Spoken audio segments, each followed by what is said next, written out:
This morning I've been in touch with Mark Emmert and with my A5 colleagues as well as other commissioners around the country. We've also been in almost constant contact with KU Med folks and public health folks in this area. Once the mayor declared a state of emergency, it hastened our discussions, and we spent time with our board of directors this morning, who ultimately made the decision to cancel the tournament. Hard to tell at this point whether there's going to be an NCAA tournament to play in, or if it'll look different than the March Madness we've come to know.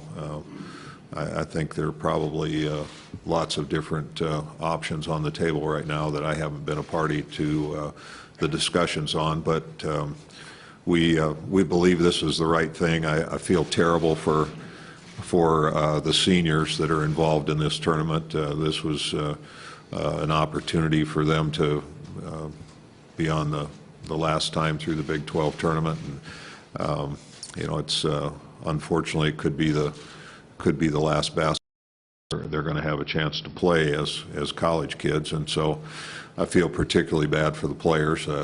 We didn't hear from anybody that they didn't want to play or that the coaches didn't want to coach, but we just felt that in the interest of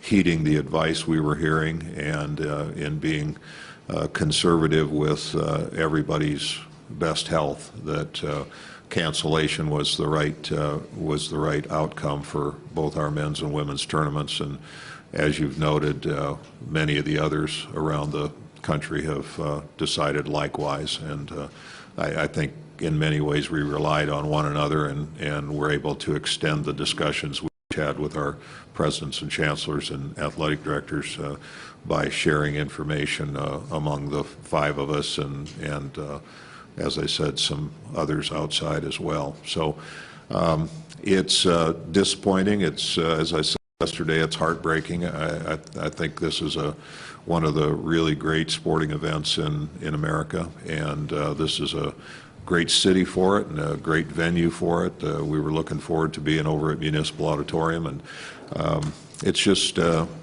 disappointing in so many ways, but I think it's emblematic of how our country will be responding to what is a very unusual set of circumstances. And so first and foremost, we're concerned about the health of our student athletes and coaches and everybody associated with the game. And so I feel good that we've made the right decision for the right reasons, but I also really have a sense of loss for the seniors and for you know, for the two teams that won games yesterday and had that dream of win and advance that you get in March.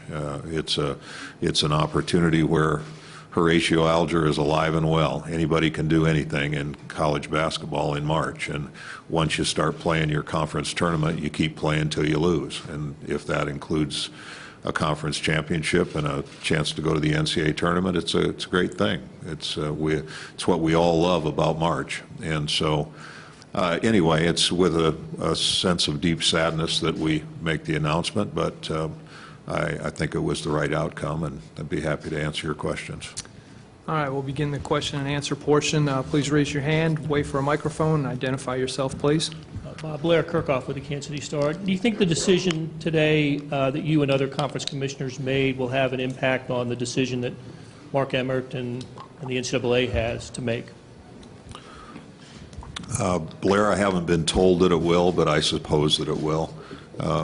You know, I just think it's emblematic of the circumstances we find ourselves in. It's coast to coast, it's border to border, and it's hotter in some areas than it is in others. But in many ways, our decision is much easier than that of the NCAA because of the multitude of sites and the number of weekends that they have involved. And you know, it's just I suppose it will have an effect.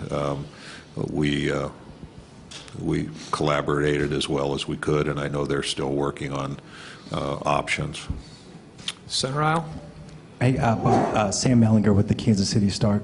You mentioned KU Med. Could you expand a little bit on other public health officials that you talked with, and what did they say? I'm curious what they said specifically about, the dangers of a game without fans. You know what I mean? You already went from fans to no fans. What did they say about the specific dangers of games without fans? Well, I think the advice that has been out there for a long time has been keep your distance from folks. Don't try and avoid public assembly if you can. Those messages have gotten stronger and stronger all the time.